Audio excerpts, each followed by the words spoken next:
The following show contains a fictional narrative that includes themes, events, and language that some may find distressing.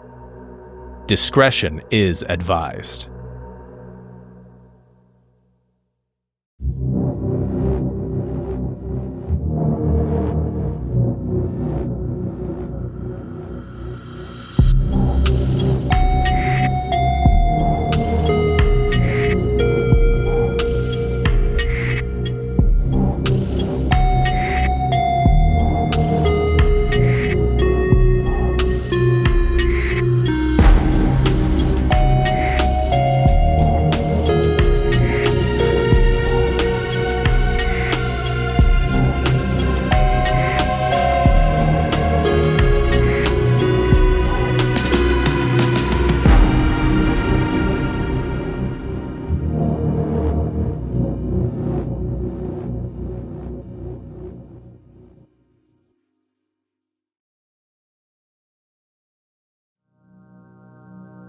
Welcome to This Line Isn't Secure, a Delta Green show where we're currently playing Dennis Detwiller's Impossible Landscapes.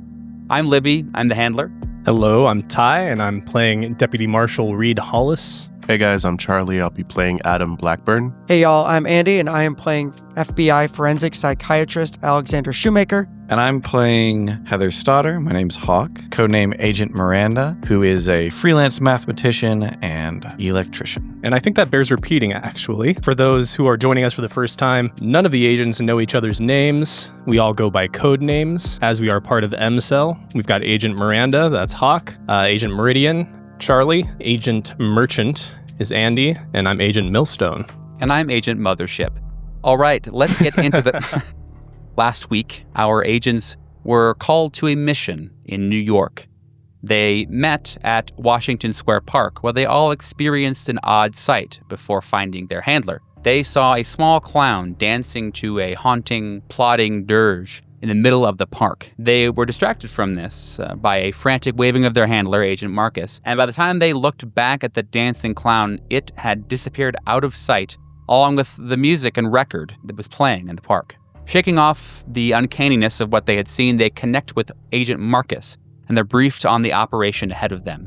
Investigate the disappearance of Abigail Wright. Abigail was a young artist hailing from Kips Bay, Manhattan, where she lived at an unkempt old brownstone apartment building called the McAllister. Ostensibly, the agents are part of a task force working for the FBI to catalog the contents of Abigail's apartment to assist in the investigation. In reality, Delta Green has other plans. They are leveraging the FBI cover to have the agents look further into Abigail's disappearance, specifically possible ties to the occult and the extra normal. Agent Marcus, their handler, informs them that a symbol that was found among her belongings, the origin and meaning of which remain unknown, shook some to their very core. His demeanor on the subject is not encouraging. Marcus seems worried. Marcus tells them that they must take a subway to the McAllister building where they'll meet the NYPD detective assigned to the case, Joe Giardanda, who tells them that he has no problem securing cooperation from any of the building's tenants, but something about his tone doesn't leave Agent Merchant convinced of the honesty. The agents enter Abigail's room to find it in a bit of a disturbing state, a menagerie of seemingly random objects epoxy to the walls in an overwhelming sprawl of madness. Upon a couple of hours of investigation, things begin to seem less random, but not necessarily less unhinged. Agent Millstone finds a piece of paper with a curious symbol on it, a symbol that gives him an indescribable feeling of crawling dread. Agent Merchant finds an extremely disturbing photo of a man and a woman with their eyes scratched out and the arm of a clown lingering almost threateningly in the background. Agent Miranda examines the electronics in the room, including a transistor radio that seems to have seen recent use, but its electronics are burnt out and unusable, a concerning impossibility.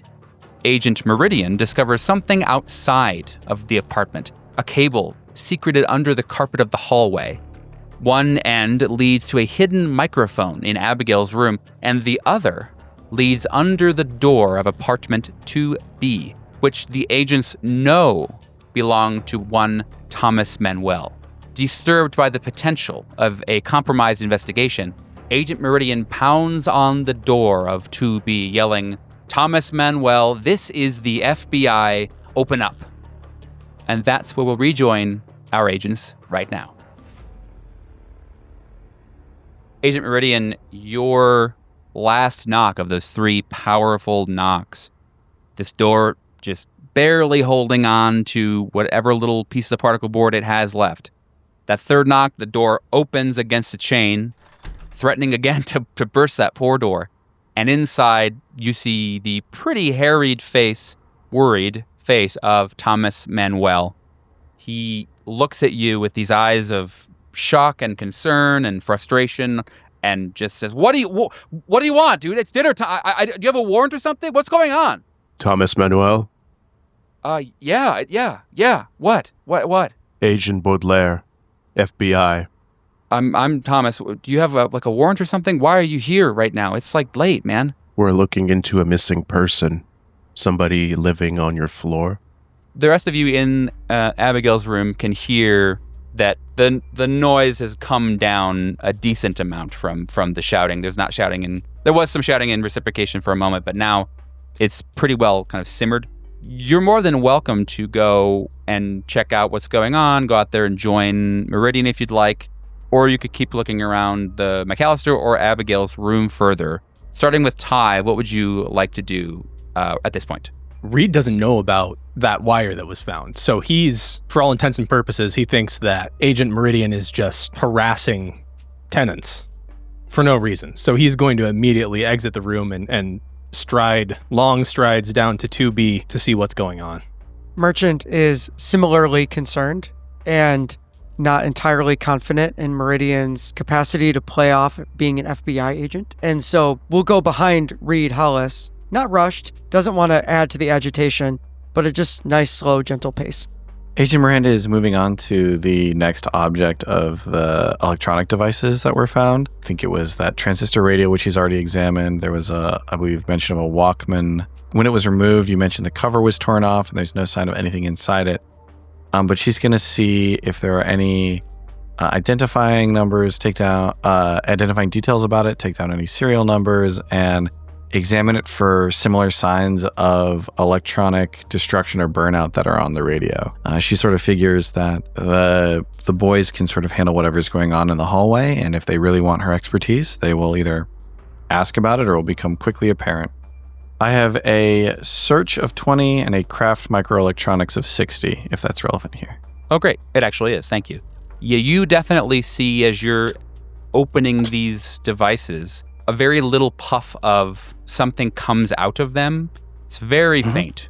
It would probably be passed on as dust or maybe some kind of broken CD or there's something like that. But it's noticeable to you because it is pretty golden in nature, yellow in nature. Other than that, nothing super notable. Great. I'll bag them and grab some evidence slips and start writing them up while whatever happens in the hallway continues. Cutting back to Manuel's apartment, Agent Meridian, you hear footsteps from behind you. Strong ones that could only probably be from Reed or maybe Heather, depending upon her mood at the time. And likely the soft footstep in very well-loved shoes of Merchant. So you hear them coming up from behind you, and you've kind of got back up on the way. I think your character would be good at hearing that, like, yep, I got somebody behind me. You hear them coming up behind you. The moments you have to kind of halfway glance inside of Manuel's apartment, it's very odd to see as much stereo recording type equipment inside. There's a lot of it. And it's seemingly draped over many items. You see that there's a little credenza inside the door. You can see there's a couple of wires draped over that. There's a decent amount running into what looks like the kitchen based on the fluorescent lights you can see that are kind of reflecting off of the shiny black cord. You aren't specifically sure what medium of art Manuel partakes in most generally, but if it's not recording things and sound, it would be quite odd. Okay, hey, you don't have to. No, you don't have to get. No, I don't need backup. I'll let you in. I didn't know. You kind of came in hot. All right, I'm sorry. He closes the door. The chain unlatches and he pulls it open, probably about a halfway, stands there. Is this about Laura? Who's No. Laura? Oh, you went. That's her apartment. Oh, sorry. Abigail. It's about Abigail. Yes. Yeah. Yeah, Abigail, right. Sorry, I called her Laura. My bad. Was that a nickname? Why'd you call her Laura? No. Laura's her middle name. I don't know how it even started. I think I picked up a piece of her mail one time and called her Laura when I first met her, and it just kind of it kind of stuck. But why are you here now? Is there something going on that's different than what the police did earlier, or? Is this guy giving tells? Like, first of all, do we know what her middle name was from our briefing? Yeah, I think you certainly would have found it by now. It's either probably in the newspaper or on the ID that is her middle name whatever. Laura? It is. Okay. Yeah, it is. I will say that Merchant, your human is probably better than Meridian's is. As you're standing nearby, you can look in there in the apartment a little bit more. The door is a little more open now. You see that there are no books. There are no cassettes, CDs. There's basically this stark comparison based on all this very expensive recording equipment that he has in there, and no sign of any instruction manuals or books more on the process or things to record on. Thousands of dollars in recording equipment and no cassettes and no CDs. Alex will grab a notepad and just write down, Laura, and then just start kind of writing what he sees without paying too much attention to Meridian's conversation with him. Millstone's going to introduce himself as Agent Charles, FBI, and then defer to Agent Meridian, who has decided to harangue, with no warning, another tenant in the apartment and be like, "So, Agent Baudelaire, what's going on?" Sorry, do you offer your hand to Manuel to shake? I do. Okay. He shakes it, a little shaky. I mean, a joke, haha. He shakes your hand in a way and is a bit concerned about it. So shaking a little bit while shaking. He's a shaky shaker. He's huh? a shaky shaker. All right. He definitely will look over to Meridian, especially since you pretty openly passed the ball to Meridian. He looks over at Meridian, seemingly ready to answer questions. He's not. I mean, I would imagine everybody's kind of looking at Meridian. Yeah. Hey, man, what the hell? Wondering how well you know Abigail. Laura was great. Laura was great. Laura was, really nice. You see him move to step. Some folks, when people show up, they move outside their door and close it behind them and kind of stand outside. He's doing that. He moves outside of his apartment and begins to close his door. Doesn't seem fishy, just he's doing that. That's all. I want to make sure you knew he's stepping outside. He steps out, closes the door behind him. Yeah, Abigail was... Abigail, very kind. Let's just stick to Abigail. Okay, well, sure, that's fine. I've known her for a little while. We've been friends for ever since. I don't know. We both moved in, and that whole mail thing happened, and it was kind of funny, and so we were friends. It was good. I don't know. I think she just. I told the police, but I think she just left. She's a free spirit. I mean, she. New York can't hold her. I mean, she's real bright, real smart. Yeah. Would you know any reason why she'd be leaving? No, I mean, I think you can tell this place really isn't anywhere that we want to live in, but it's what we can afford. Maybe she fell into money. I know she sold one of her paintings recently for like a really good amount of money, so I thought maybe she was gonna go live in a van or I don't know, be free. That's just kind of who she was. Which painting? I don't know the name of it. She was pretty private about her work, and so but I know that it was big. She was at an art gallery or art gala or something and sold I mean, she was off for like 6 months. I mean, she made it good. I think she sold multiple paintings actually. Mm-hmm. I don't know. Yeah. Do you happen to remember the name of the gallery? I think I have a business card. I can grab it in a second if you want me to. Yeah, that'd be great. Thank you. Yeah. Anything else? Baudelaire? Yeah. Yeah, anything else, Baudelaire? Yeah. You know any lover, boyfriend, girlfriend that she might have? Oh, no, I never. Yeah, I don't know. Merchant is getting very. He's got a crush on Abigail vibes. it's pretty obvious. I think maybe even to not just Merchant. Doesn't take a human of 70 to figure this one out. Yeah. He feels awkward about it too. I think he doesn't love talking about this. Other than awkwardness, do I get any sense of any tics of truthfulness, lying, trying really hard not to say something? It's kind of, I don't mean to put down Meridian. This is what Meridian would do. So this is not meant to be disparaging. But the superfluous nature of the beginning of the interaction has kind of spoiled the milk. It's tough. Mm-hmm. It's tough to tell if what's happening now is actual nervousness, if it's still concerned he's going to get beat up or his house is going to get broken into, whatever. Yeah. But if you had to guess, if you were a betting man, you would bet on he's being truthful. I can get the card, or from the I can get the card. Yeah, I think if you can get that for us, and then we'll leave you to the rest of your evening. Yeah. Okay. Yeah. He opens the door and goes back in. You hear him walking around. Yeah. Hey, why are we Meridian, here? what the fuck was that all about, huh? I'm stepping on a wire right now. Reed looks down and sees that he's absolutely correct. He's like, okay. Yeah, we'll talk back in the apartment.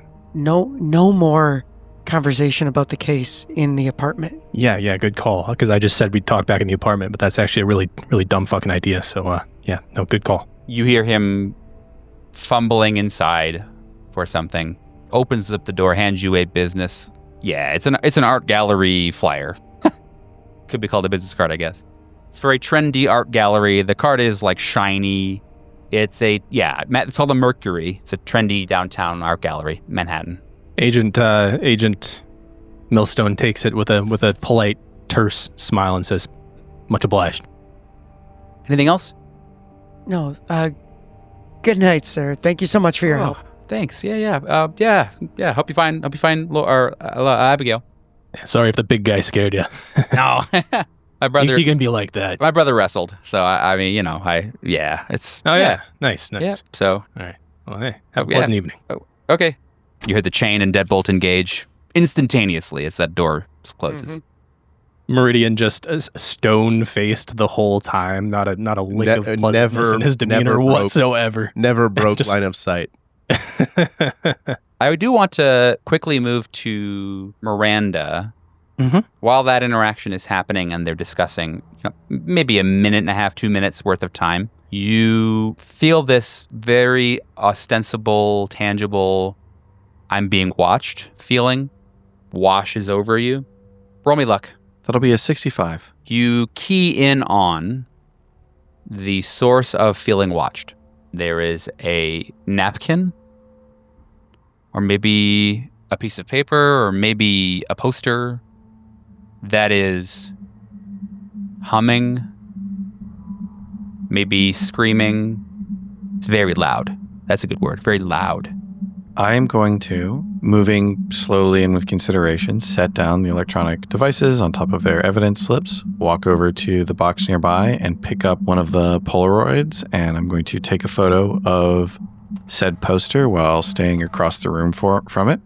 Okay. Once it is printed out, I'm going to go walk out the door towards where the people are in the hallway. But you are finding it in the viewfinder. Looking down the viewfinder to make sure I get a clear photo. You do look down the viewfinder.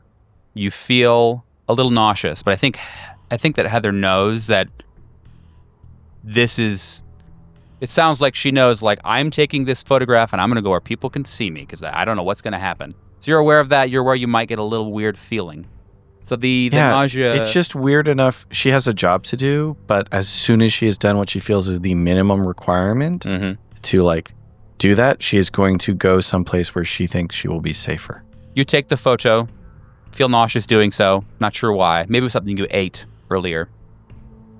The Polaroid prints. It's definitely not developed yet, obviously. You walk out of the room into the hall? Yep. Gotcha. Okay. Yeah, you catch the end of the conversation, the awkward ending thing that happens when Manuel, poor man eating dinner, disturbed, walks in and you hear the deadbolt lock and the chain. The three of you turn around and see Heather. I assume Heather is looking a little bit uncomfortable? She is chewing her lower lip. She looks a little preoccupied, a little green around the gills, and she's doing that thing that you're not supposed to do with Polaroids where you like kind of snap the photo a bunch despite that harming the development process. Like she knows that it's going to blur it, but she's a little too stressed to care. And she goes, sorry, a wire, a recording device? Did you see if it was recording onto like 8-track or cassette or... Miranda, are you okay? Just there was a hum in there, poster, unpleasant, but the hum was it's not like a kilowatt, it's not like a transformer, but it was bad. Sometimes you hear a noise and it makes your like fillings hurt. I don't know how to describe it, but it had, I don't know, nerve. Anyway, the source was what? Poster. I don't know. Maybe there was a device behind it or something. I didn't want to go poking without a piece someone of paper there on the with wall. me. Yeah, I mean, but it's over a bunch of other fucking shit. I don't know if she embedded a fucking pipe bomb in the wall underneath it. So I want to make sure when I take a look at it. Let's take a walk down the hall a minute. Okay, can you hold this? And she offers the Polaroid across to Merchant. Still not quite developed, starting to show like some of the foggy like pre-images of what the photo is going to be. She like looks around for the wire on the floor, and before anyone can stop her, she just reaches down and picks it up and cuts it with a pair of like snips from her pocket. Just like, what are you doing? Miranda, we could have leveraged that maybe. No, we still can. She Yeah, like, how do you figure? follows the wire to the other side, and she goes, well, recording devices like these are not cheap, nor are they really mass market. You can track most of these to their manufacturer. It's not like a Walkman. So unless he bought it illegally, there's a track for that. And even if he didn't, he doesn't know that we don't know that. He thinks we're cops. People who bug other people's apartments, whether illicitly or illicitly, don't like to talk about it. So we still have that leverage over him, even if what we have now done is collected evidence. And she sort of like swings it around, which I'm now going to bag and tag, if that's okay. Now we have to? We had an ability to get into his apartment by saying we've caught the committing of a crime. We could have entered without a warrant. Now we have a cut wire. We still have probable cause, as far as I know. Just because I have stopped the ongoing commission of a crime doesn't mean that the past commission, which we all observed, ceases. And I suppose, if anything, we're free to talk now. Now, yeah. As we're walking back toward the apartment as a way of clearing, like, okay, clearly I'm not working with FBI agents, Merchant will look at the Polaroid and just distract himself by looking at whatever's on that picture. Nice. It's something that is impossible to comprehend at first glance. The shape is twisting, shifting between meaning and madness. There's angles that are both too sharp and too fluid. Resembles an eye, maybe, but not one that sees, one that remembers. Its curves could be a coiled serpent. Its lines might be reaching toward the sky. Maybe they're just frozen there with it. It's got this feeling of something vast and uncaring pressed into space where everyone is existing. Almost like an intruder. Feels kind of dirty. Looking at it is the exact same feeling as forgetting what you were just thinking about. Like losing your place in a book you've never read, or like feeling a hand on your shoulder when you're alone in your room. Everything about it makes you scared. Roll San. 75 over 70. Let's go. I love when people lose sanity. Yeah. Let the madness Yes. begin. It's perfect. I am so excited to be all sanity sponge. So you lose 3 sand from helplessness. And Merchant, it's very concerning to you the amount that you would like others to feel dirty. But you really want them to feel it. You feel very, very strongly that they should join you in the mess. Merchant freezes. Y'all should take a look at this. This might break the case. Well, good. We're gonna go take a look at the fucking poster. Yeah, absolutely. You took the picture, right? Here. Yeah, sure. Merchant holds it right up to Miranda's face. Just stiff arming it out. Merchant, look. We've got the photo for the records. Someone has to go figure out why a fucking poster is buzzing. That is probably my job. I just want someone to watch my back. So can we not talk about this in the hallway and go take a look at the fucking poster in person? Yeah. No. Like, you really... Merchant takes the steps forward that it takes until he can see in Miranda's eyes that she sees what he sees. Miranda's brow furrows. She's like looking past the photo at Merchant for as he like steps forward. She doesn't step back, and in fact she like her shoulders bunch a little bit, and she like does that like lean forward thing, like she's getting ready for someone to shoulder check her, or like bump into her on the sidewalk. And she like staring at Merchant, her eyes flick over to the Polaroid for a moment, and she like grits her teeth and just like goes to snatch it out of his hand, waving it around now. And she says, Merchant, inside the apartment, poster, weird humming noise, please. As Miranda finishes her sentence, Reed comes back outside of the apartment.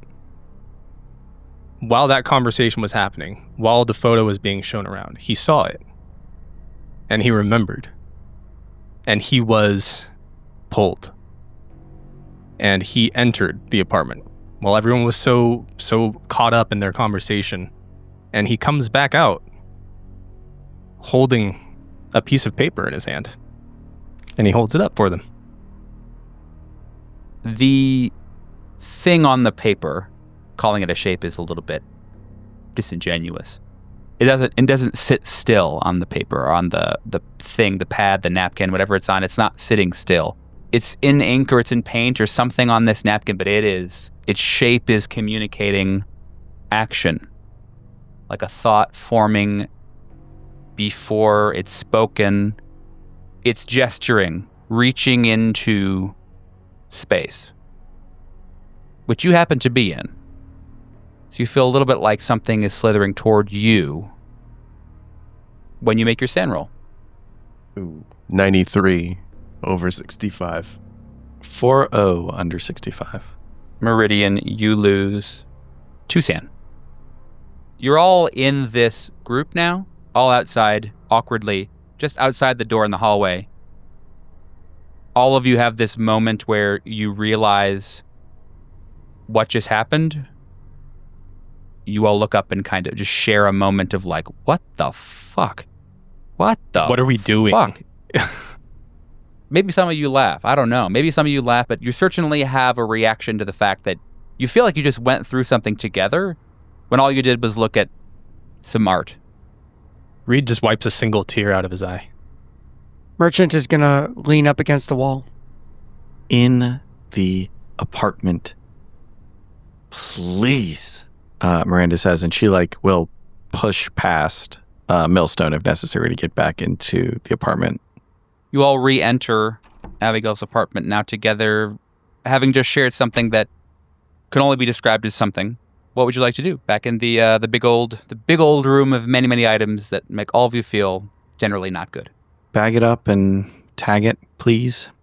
Millstone really doesn't want to do that, because to do that is to hide it. To do that is to admit to shame in what he feels. But at this level of influence of this item, he's able to squash that down and do what's asked of him. I'll take down the details about the recording device, bag it, and tag it as well, along with everything else that's currently removed from the walls. There was mention made of Abigail's paintings. I don't see an elaborate studio setup in here, I don't think. I came in on the end of that conversation. She sold multiple paintings recently? Yeah, I mean, I got a flyer for the gallery. I don't know, maybe she's got a studio space she rents out somewhere else. There is another room in here. I'll go check that out. Merchant slides into the other room, and since everyone else is doing so much other work, he's going to pocket the Polaroid. Merchant will pop right around the corner, and just, there's nothing in here that says art studio. Yeah, I didn't think so. Okay. I want to talk to Mr. Manuel about his art and her art. If they've ever collaborated, if they have connections in the local art world outside of this Mercury studio. He is someone we have leverage over, and also the only person we know of in the city who has a direct connection to her at the moment. And we'll find others, I have no doubt. In the meantime, I think I have the best chance of starting up a fresh conversation with him without everything going on previously, and I can talk to him a little bit in the language of recording equipment. If Agent Millstone maybe were to come with me as credibility, that might be helpful. Meridian Merchant, if you could, there's more to catalog here. So Merchant, you said break it down into a grid pattern and photograph and write it up. If we can get that process really rolling, that would be that would be great. In the hallway, Agent Miranda pauses. She adjusts her clothes. She's dressed like she is normally dressed, but she has just thrown on a windbreaker over it. It's not a proper FBI windbreaker. It has no indication that she is working for the agency or anything. But she is trying to gather herself, and she looks at Millstone and says, "This shit fucking sucks." I mean, I don't know how y'all do this. I never had to work in person with people and stuff like this. The closest I ever came was 100 feet away with a parabolic microphone. I certainly don't normally work with this many people. I've done a lot of work, and I can't really talk too much about it. Yeah, we don't have to talk about it.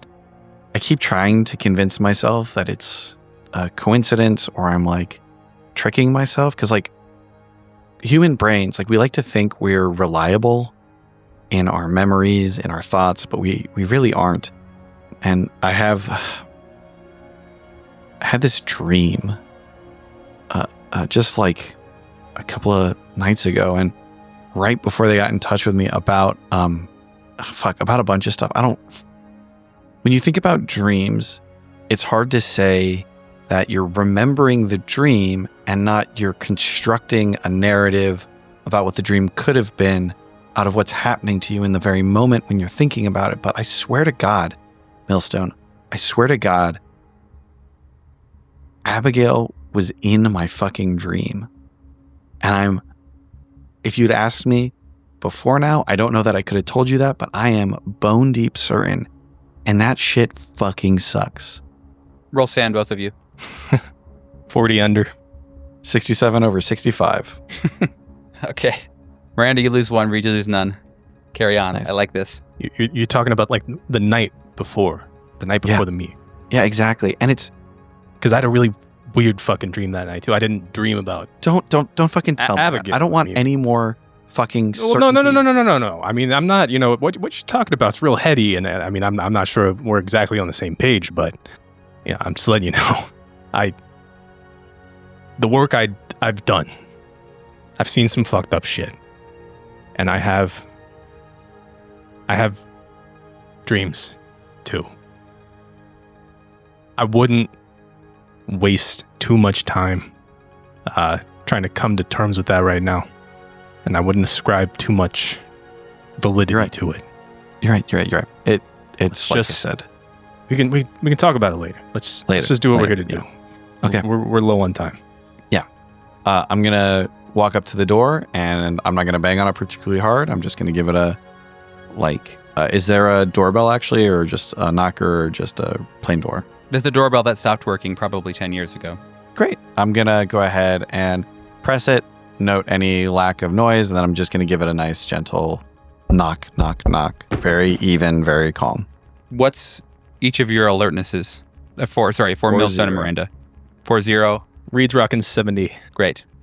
You both know that what you just heard was the sound of Manuel falling off of his couch. He walks down the hall, gathering himself. You can hear he's doing some breathing. The door slams against the chain. He looks through. He closes the door. You hear the chain deadbolt unlatch, and he opens it. Hi. Is there more? I mean, it's... Hi, I'm Agent Cardholder. I'm contracting with the FBI. I don't want to be too much of a bother, but my companions gave me a little bit of the rundown earlier, and they let me know a couple of things. I just wanted to ask a few questions before we head out for the evening. I guess the most important one was, were you collaborating with Miranda on an art project of some kind? I'm sorry, collaborating with who? I think that you meant to say sorry. Laura. It's okay, no problem. I meant to say Laura, yeah. It's late, Yeah, I get it, I understand. Of course, yeah. I don't know, it kind of depends on what collaborating means. I mean, art is... Okay. All right, you're not the art, I get it. No, I don't think so. Not in the typical sense. Well, then what about in a non-typical sense? Did she volunteer to record tracks for music for you or ambient sounds for other projects? Did you pose for any of her paintings? I'm going to have you roll Persuade here. It's a 60 at 60. You barely get him, but you get him, Miranda. He says, look at him, it's late. I mean, collaboration isn't as easy as a construction site where you help somebody hammer a board or whatever to a piece of steel, but it's... trust me. Construction stuff, yeah. Yeah. I'm well aware. It's not really like that. It's more like talking about, I don't know, the birds, the air, being around each other and sharing emotions, and it all kind of drives the less physical parts of what we do. So, I don't know. I mean, yeah, Really I guess. fascinating stuff. Mm-hmm. Okay, Yeah. so, she was maybe an inspiration to you. You talked some theory, maybe some ideas. That's great. So then you had no real reason to be recording inside of her apartment, did you? That would... No. What? No, that would be fucking insane. Who would do that? Yeah. I mean, if you were perhaps collaborating with her on an old project that you forgot to tell us about, you might have a legitimate reason to run a wire out from your apartment across the hallway down into her apartment where we recovered a recording device. He looks at you. He looks at both of you, and you know that for a good 4 or 5 seconds, he is really like absolutely astounded and laughing because he's just actually shocked, and this is unbelievable. So he's just whoa. Oh, wait. What exactly is so funny? I know, I'm real curious. A wire? What? I don't even do audio. I'm a painter. What? You could. Where would the wire even be? You could come. There's nothing. I'm not recording anything. That's ridiculous, actually. I'm gonna bend down and see if the wire is still like under the rug beneath us. When you bend down to grab the wire, you lift it out from under the carpet. This clear as day, a black wire that is coming to Abigail. I mean, you cut it recently, but yeah. Sure, there's not going anywhere else down there. It's Abigail's room at the outside. He steps out a little bit, looks at it, and he's like, "What the fuck?" Reed cuts him off immediately. He says, "Hey, so do you mind if we come in and take a look at what's going on with the other side of that wire?" Reed, you can go ahead and roll Persuasion plus 20. It's a 98. So even with the plus 20, that's still over 70. Yeah, when you say that to him, he kind of gets, He finds the righteous indignance, and he gives it to you for free. I think you need a warrant to come in here. That's not a thing. I don't know what kind of fucking dog and pony show this is, but it's not my fucking microphone. It's cut in the middle. I wouldn't lay a cut microphone wire out in the... Here's the thing, buddy, because now you piss me off a little bit. You don't have anything to worry about if it's not yours, right? And the thing about warrants is that if we're in the middle of an active missing persons investigation and there's a surveillance wire running from her apartment to yours, we don't need a warrant. It's true. Technically, we do have probable cause to request entry under the permit of our existing warrant because we believe a crime was committed connected to the disappearance of the young woman. So why don't you stop acting so weird about it and just let us see what's going on with the other end of it? I can tell, Mr. Manuel, you're being sincere. I will be honest with you. There are certain facts around this case that are also not adding up for us. It is possible you are completely innocent here. Our goal is not, in fact, to do anything here other than ascertain the whereabouts of Laura, as you call her. Meridian, you hear from down the hall the sound of jingling metal. It's coming from the front door area. Millstone and Miranda are too far away to hear it, and they're engaged anyway in conversation. Did you want to look for it, determine what it is? They seem like they got it handled to a certain degree, so yes. Okay. You look down toward the door at the end of the hall, and there is there's a dog, fairly big dog, walking down the hall. It's not running. Does not look aggressive. It's just kind of traipsing down the hall, tail wagging, tongue out. It's a Scottish deerhound, which for reference is a pretty good-sized dog. It's got this kind of intentionally mangy kind of thing going on. There's kind of big tufts of fur that are all around. It's got this very large dog beard. Looks a little bit regal, but in the kind of back alley way. I don't know how that works, but it does. It seems like he's looking past you down the hall. Give him a quick pat and say, "Hey, boy, What are you looking at?"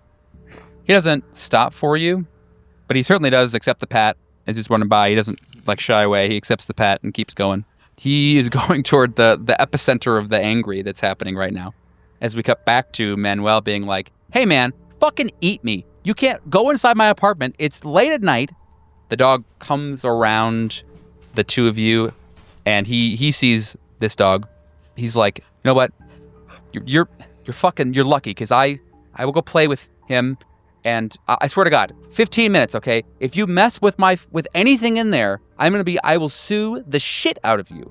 I will find your address and I will sue the fuck out of you. You have no..." He steps out of the apartment. Hey, I'm gonna need you to just calm down. Eat my fucking shorts, guy. And he grabs a ball. It's like a little red and yellow ball off the credenza, brushes past you. That guy just told me to eat his fucking shorts? He did, 1995. Is he Bart Simpson? He throws the ball and it bounces down the hallway. The dog runs after it happily. Cutting back to Merchant, you feel pretty confident. You feel like you're gaining ground. You're getting tread. You feel like you've got the room is sectioned off pretty well in your brain. You feel like you've got a decent idea how to cordon off little meter squares. You think that you feel good. You feel good. You're getting somewhere. It feels nice. You're gaining ground. Do I still have that feeling that the postcard in my pocket should be shared with others? Or do I kind of have my wits about me and be like, "Oh, what am I doing here?" You know how when you put your phone on vibrate all the time and you get that phantom vibrate thing where you feel like your phone's vibrating but it's not? Mm-hmm. It's kind of like that. You've got this kind of, or maybe it's like anxiety where you're like, "Damn, I feel like I should be doing some, oh, no, I think I'm okay. I did it already, but I kind of, no. I'll think about it later." And you kind of, it's definitely not, I leave the stove on? It's not detouring you enough that you're really having problems, but every so often kind of you're reminded of it, that it's there. I'll do that later. Like, I know I'm going to do that. That's very important, but I'm going to focus on the task at hand. You're professional. Right. So I'm not particularly compelled to take that out of my pocket and tag it like I'm supposed to. It would be better if I just kept it in my pocket for a while, because you never know, right? I think that's exactly how yeah, absolutely. Merchant feels. We will quickly cut to Meridian. Is there something else you wanted to do after assisting? I mean, you could go either way. You've got Manuel's apartment that's open now for a little bit, or you could step back in and help. No, I'll go with to Manuel's apartment. I can't. But Meridian would never want to tag and bag stuff. That's such a waste of his time. You walk into Manuel's apartment. The place is probably best described as austere. Very cleansed. There's nothing on the walls, no art, no books, no art materials. There's no paint. There's no palettes. There's nothing. It looks kind of like a hotel suite. Honestly, not really like a house. More like a home, rather. There is copious amounts of recording equipment. I would certainly think that Heather would be solidly wowed, or this is not millions of dollars worth of things, to be clear, but it's certainly probably tens of thousands. Like it's pretty serious. Yeah, she's got her notepad out and she's like mumbling, Mark of the Unicorn sound card, Alexis amp, Mackie 16-channel mixer, maximizer, and Sonic DP4 processor, Tascam, and Sonic Kai. She like looks under a table, drum machine, sequencer, a couple modular synth. Yeah, is that TR-808? Reed wouldn't know that. Sick Motu reference, though, by the way, as an audio nerd. Just gotta call that out. Yeah. So she's like does a quick like visual catalog. She's like not marking any, like she's writing stuff down, but mostly just like chicken scratch scribble. She's not trying to do a thorough inventory. So gotcha. I guess I would not call this painting supplies. I would. I'm not an expert, but I'd have to agree with you there. Well, that's about loose guess $6,000 on the street right now if he were to bag it up and take it around to specialty stores.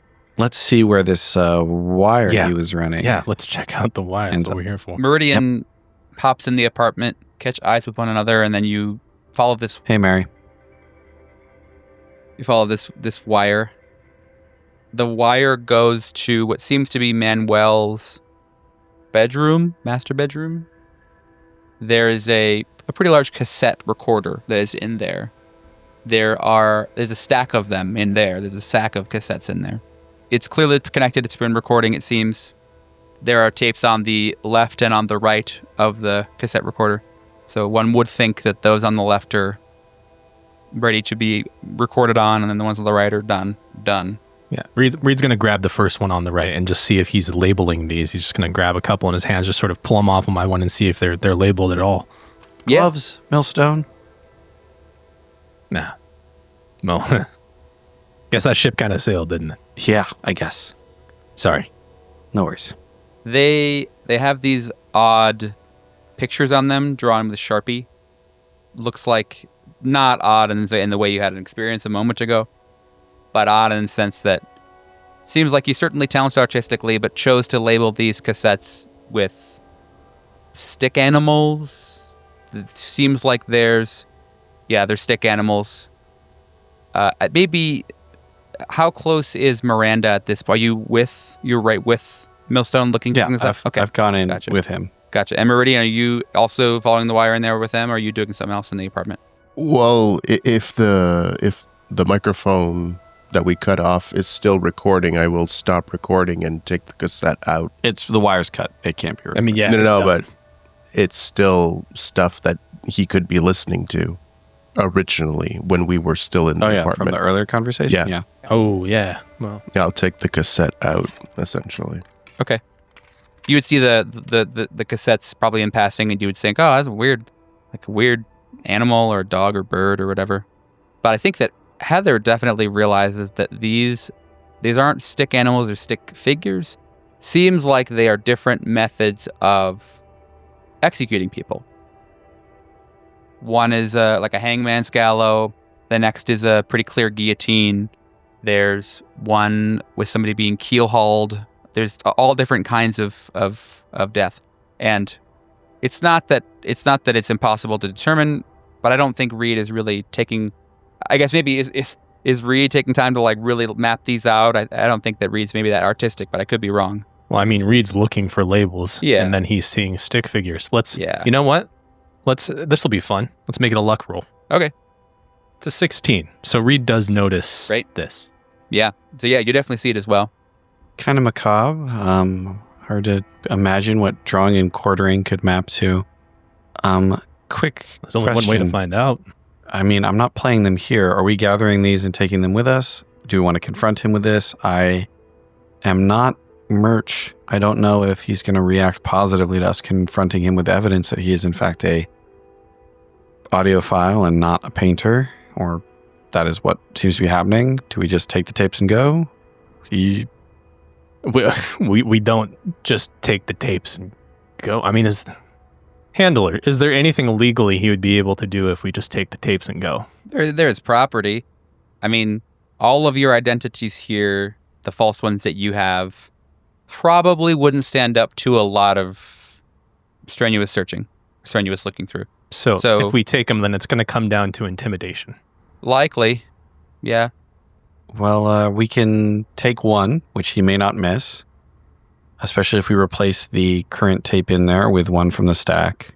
He's unlikely to notice a single tape missing out of this collection. Reed takes the tape from Meridian and sees if there's already a label on the one that was recording most recently. There is half of a label, yeah. The label is half drawn.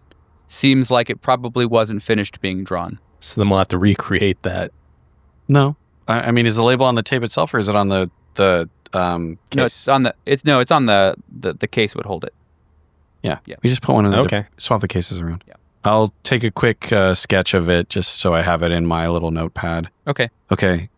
We take one with us. At this point in time, you all hear the sound of like heavy footsteps in the hall, and then a decently loud knock at what the three of you assume is Abigail's door, and what Merchant you know for a fact to be Abigail's door, as you are inside and three men knock on it.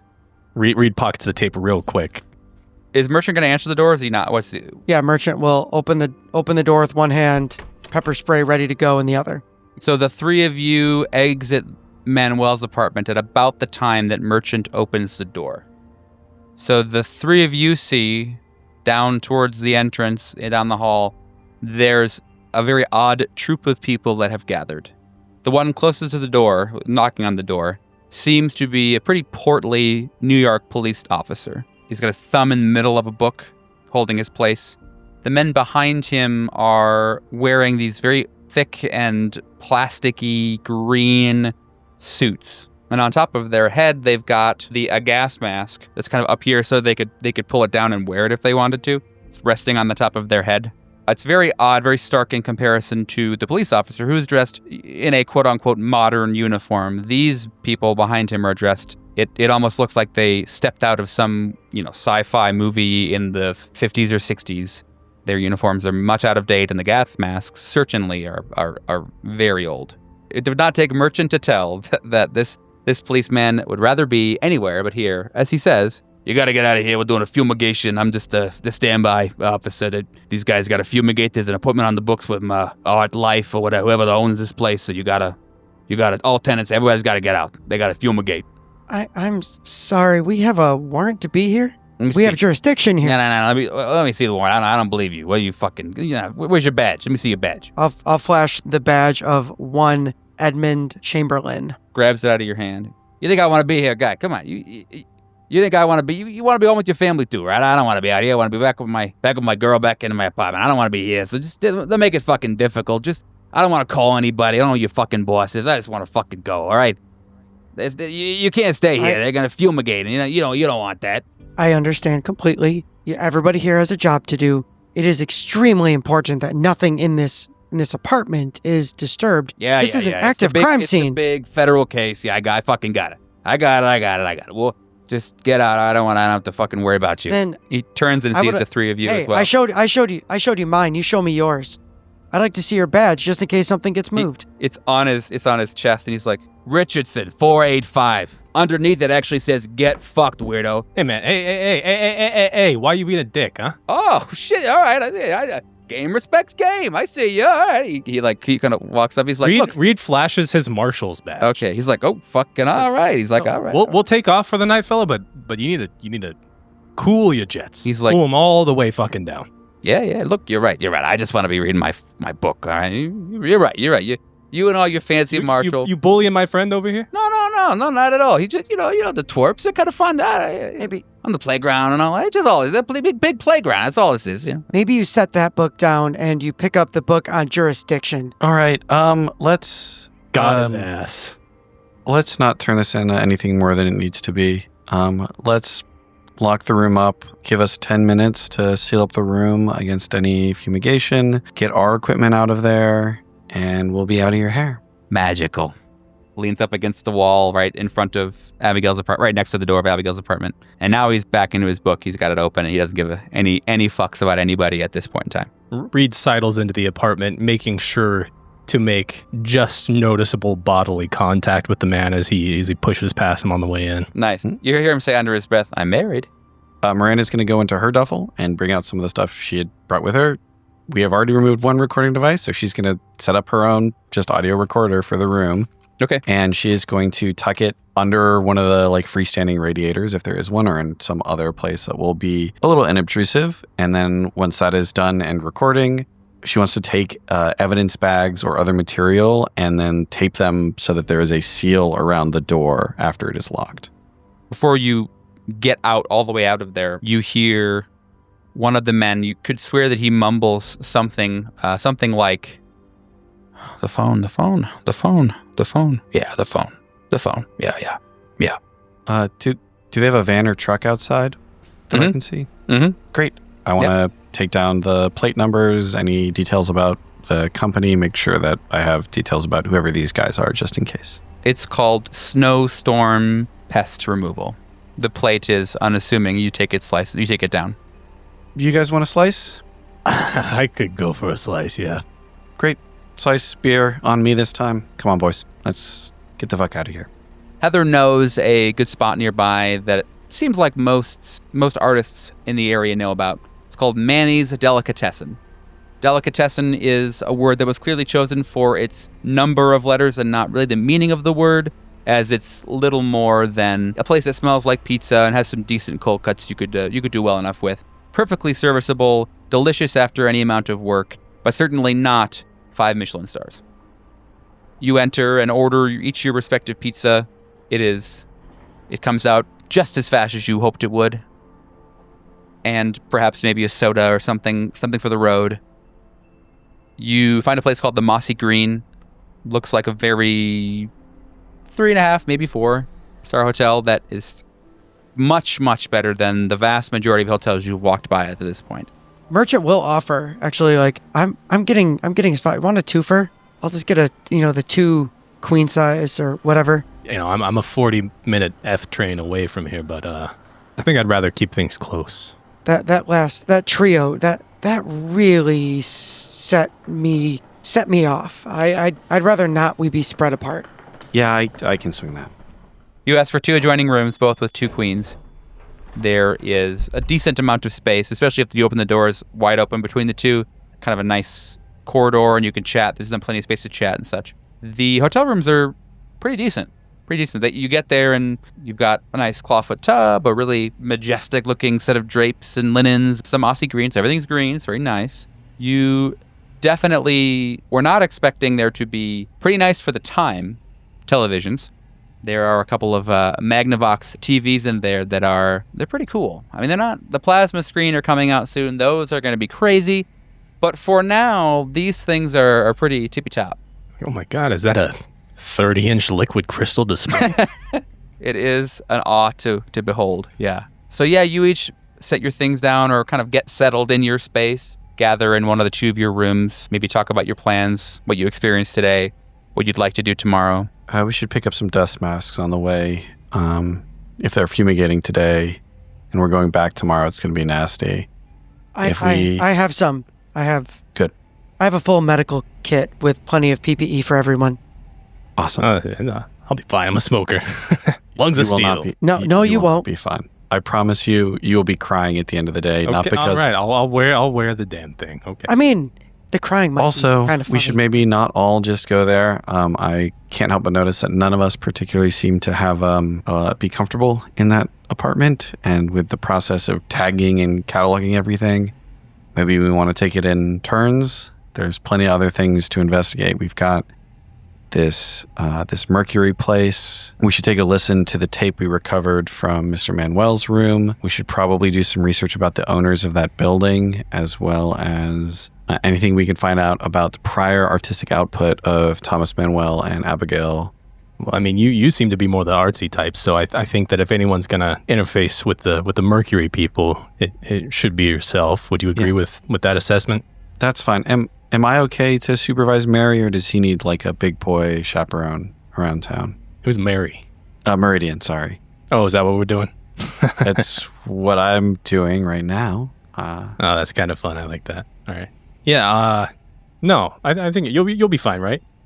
Try not to knock any more doors down, huh? I'll try. Anything else we want to follow up on tomorrow? Yeah, they were talking about some phone over at Manuel's apartment. That's not a bad idea. Do we want to try and secure a wiretap warrant for the place? Or do we just want to maybe discover that Manuel's experiments with audio recording extend beyond those two apartments and he has been wiretapping the rooms? TV in the room turns on. Grainy VHS Heather is static. like mid-flow. She grimaces. She like reaches over and grabs up the remote and like clicks it off and is like now waving the remote around as she talks. She goes, because like, if we want to, I would not be surprised to discover a guy who's recording his single female apartment building cohabitant has some other fingers in other pies that might be unpleasant. That could be at least a cover for us if we want to tap the phones. TV turns on again. Louder this time. The volume's turned up. Static on the TV. Hold on.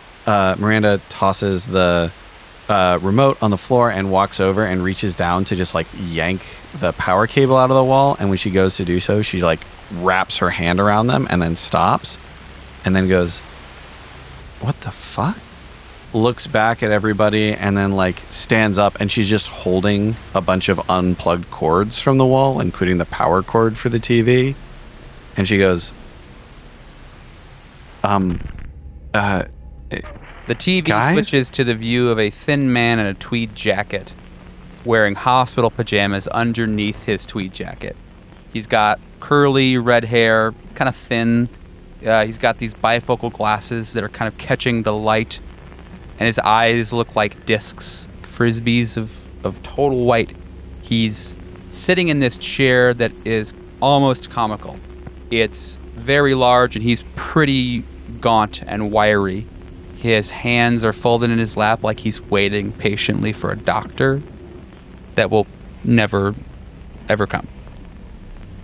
The room behind him seems to be a waiting room, but it's wrong. It feels very much like the angles aren't right, almost mocking through the TV at you. He's talking to somebody off screen. You never see who he's speaking to. The audio is warped, it's stretching and twisting, but you all know every single word that he says. We've done this before. You don't remember? It's always the same. You watch the tape, you ask the questions, you think you can leave, but there's no leaving. Not really. Even if you forget, the story remembers. And it always ends up the same way. All of you hear this very shrill grinding of thin metal, scraping, coming from the hotel bathroom. Slow, deliberate, the sound of shower rings sliding down the bar. Pushed intentionally, one by one. Screeching, not fast, not like a gust of wind or a shift in air pressure. Someone is in there and they're moving the shower curtain slowly. And it's not stopping. The noise keeps going and then it pauses. The screen distorts, writhing like a melting film reel. The TV is warping. The man now is tilting his head, listening to the sound of the metal scraping against the metal rod. He's been waiting for that sound. And he says, without blinking, staring now directly at you, Don't miss your cue. the TV turns off. The bathroom door slams shut. The cords fall from Heather's hands and they tap in sequence against the wall as she stands up, walks over to the door. She doesn't even feel like she's breathing, forgetting even to breathe, her head swimming slightly as she grabs onto the door handle and pushes it open into the hotel bathroom. And that's where we'll pick up next week. Jesus. Oh, God. Dude. I don't think I Oh, exhaled Lord. for quite a while. Yeah, bro. I was like, I'm not. Oh, why? Not the only one who Lord. forgot to breathe. I, Yeah. okay. Yeah. the phrase All "I right. pull my gun" was just in my head. I throw the TV at the door. Yeah. Yeah. Yeah. Yeah. Oh, yeah. Well, thanks for watching, everybody. We're very thankful you decided to hang out and enjoy with us. As we mentioned at the start of the episode, it's very helpful if you'd like to like, follow, subscribe, hit the bell icon, all that really, really awesome things everybody says. Beg of you. We beg of do you this. to bell. Please bell. Bell, yes. So do that, and I will see you next week. I'm Libby. Adios. I will too. I'll see you next week. If you're here, he'll see you. I'll see you. We'll all see you. Well, I'll see you next week. through the screen. wow. We'll see you through the fucking screen. Yeah, we're watching. Don't think We about might it too see you much. before next week. All right, y'all. Have a good day. Bye, folks. Thanks. Bye. I There's more jazz hands in a wave, but we'll do what we can. Nice. Before we sign off, I want to take a moment to talk about something very close to my heart. This podcast is about exploring darkness and fear, but in real life, those feelings can be overwhelming. I want to remind you that if you're feeling lost, lonely, or struggling, you don't have to face it alone. There are people who care about you and want to help. If you're in the U.S., you can call or text 988, the Suicide and Crisis Lifeline, for free, confidential support 24/7. Wherever you are, there are resources and there is hope. You matter and your story matters. We'll see you all next week.